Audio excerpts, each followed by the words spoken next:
today we're going to be talking about setting up your child to start the school year off right, and I have 7 back to school tips. My name is April. I'm a teacher and a tutor at Teach Young Minds. After teaching for 10 years, I know how important it is to start the school year off right, being planned and organized.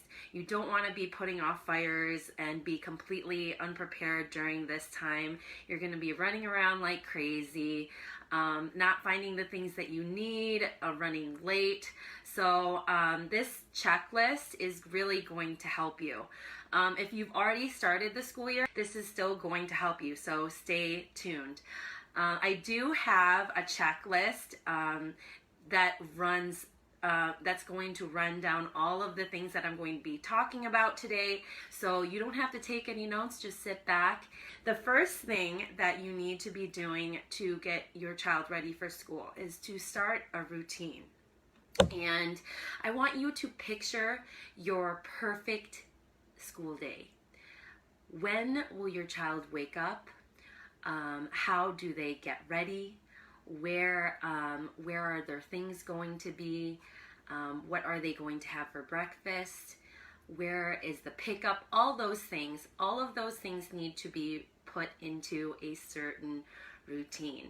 And it's really important that they also practice this. So I would, even now, if your school starts a week or 2 weeks from now, have them start getting up at that specific time when they do wake up, so that when school starts, their body is ready to start the day at that time that they need to.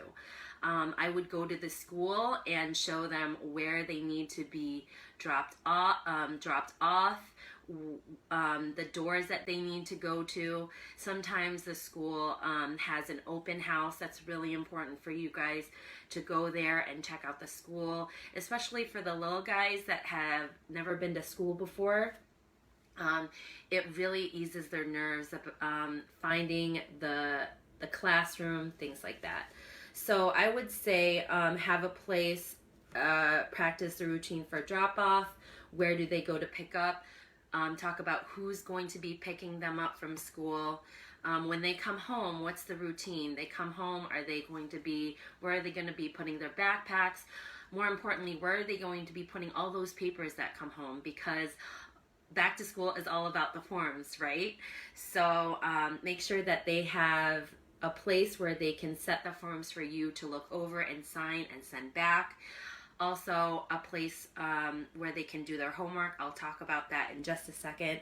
And bedtime. When is bedtime? How are they going to wind down from the day? So routines are really important, and I would just work on practicing these routines before school, so that when school starts, then they know what to do. It's rote memory. So that's tip number 1. Tip number 2 is count the calendar. So once you get your school calendar for the entire year, and typically schools have that on their website, I would have a calendar, whether it's physical or digital, and write down everything from holidays to vacation to birthdays to events to no school days, appointments, even goals for your family, or weekly to-do lists, things like that. And I encourage you to do this with your child, because it's a life skill, right? To be able to plan out the week, plan out the month, so that you all as a family can use this time wisely. The next tip is to set up a homework station. So it's inevitable with school starting back up again, they're going to have homework come home.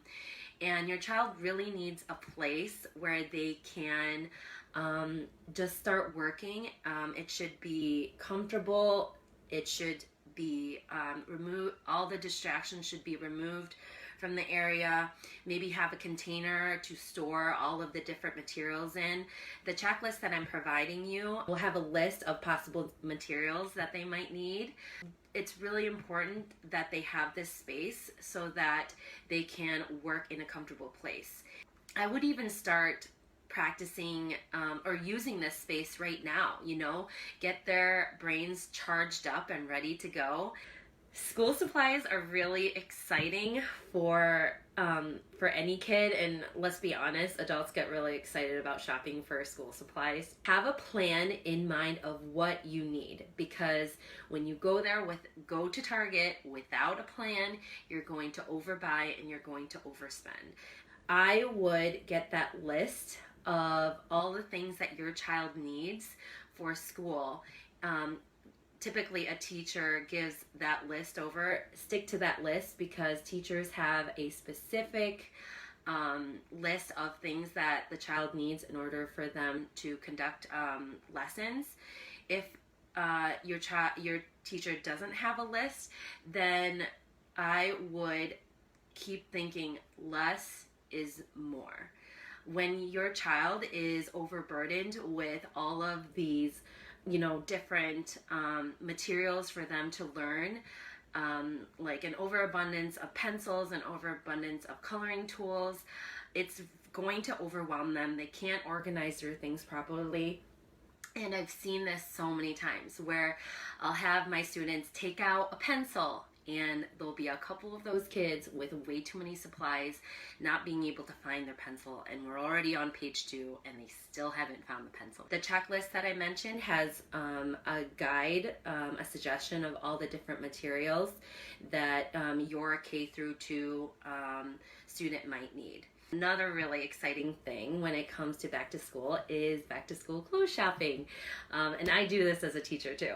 So I would go through, and I'm going to be doing this later this week, I'm going to go through my closet and I'm going to take out the things that I don't wear anymore, the things that, the items that don't fit anymore, and I'm going to go through a list. And again, I have a checklist of all the things that a child might need for the school year, and I would take all those things out, donate them. The things that I don't need, I would store the things maybe that you might want to use for another child, so that when you go to the store, you'll know what you need. And again, when you plan, you don't overbuy and you don't overspend. So when it comes to food, typically, at least K through 2 students have snacks that they'll be bringing into school, and then they'll obviously have lunches. If your child is bringing in snacks and bringing in a lunch, it is really helpful if you write down the list of your child's favorite foods, so they're not coming home and complaining that they didn't like their food and their snack. Obviously, within reason, you have to find things that they like, that are healthy, that you approve of. Also, when it comes to dinner time and meal planning, right? This is honestly one of the most stressful times for me, is when I come home and I have no idea what to cook. If I don't plan properly, I'm going to be searching around the fridge or the cupboard, and I'm not sure if I'm going to have the right ingredients that I need, all the groceries that I need, and guess what? We end up just eating out, which typically we overspend on, and then we also don't eat as healthy. So having a meal plan, even just that first week, just to get everyone settled, because it is so overwhelming, I would write a list of the go-to meals that are really easy to make for that first week of school. And even I would go as far as making some dishes ahead of time that you can do and you can put away for later on. And I would also make a list of all the things that you need. So the week before school, you can go to the grocery store, purchase all of the things that you need for that first week. Open communication from the very beginning of school with the teacher is so important to start the school year off right. I totally believe in it takes a village to raise a child, and your child's teacher, and you have such an important impact on their academic day and really their social emotional, all the different aspects of what your child needs in order to succeed in school comes from your communication with the teacher and from you. So it's always been really helpful to get a note from a parent letting me know of all these different aspects that will help the child. So I've actually, in that checklist that I've been talking about, I've kind of written down a format of what kind of email you can send to your teacher. So I would let the teacher know about any medications that your child is taking, any allergies that they might have, who drops them off, who picks them up. Possibly there's a sitter that picks them up. They need to know that. What are the pickup procedures? Do they go on the bus? Do they go to an after-school program? What are your child's feelings about school? Are they excited? Are they anxious? Do they not want to go to school? That's also really important too, because your teacher can support them in whatever they need when it comes to that emotional support, right? What are your child's interests? Any learning challenges in the past that they might have had? That's really important too, because then your teacher can look out for that. It's so much easier for the teacher to kind of have a background history of your child's academics, so that they can know right away what your child needs, right? And obviously they're going to be watching them throughout and observing them throughout that first couple weeks. Any peer social interactions that your teacher needs to know about. So for example, if your child's really anxious, and maybe you can let the teacher know that, oh, Johnny really likes it when he sits with Fred. It helps him out and it eases him, right? Or it could be something where like, oh, Johnny really shouldn't sit with Timmy because he just gets super distracted and they mess around. Even family situations. I've had families come up to me and tell me that the parents are divorced. The child goes to a parent 2 to 3 days during the week, or every other week, every other weekend, things like that. And that's also really important, because then that tells me that I need to make sure that I contact both sides of the family. That's obviously when it comes to newsletters, things going home, maybe I need to make extra copies, things like that. So if this was a little overwhelming for you, just take it one step at a time. Go through each checklist. Probably the most important thing that I would work on are the routines, because that's going to affect your day, and the teacher note, because that is one of the most important things that you can do for your child, is having an open communication with the teacher.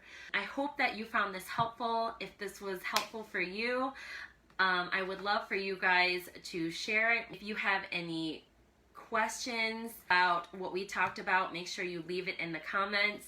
I'll definitely be providing the link to the checklist. So if there are any things that you want to talk about, want to chat about, learn about, put it in the comments, and don't forget to hit that like so that you can be notified of these videos. And yeah, hopefully this was helpful, and I'll talk to you soon.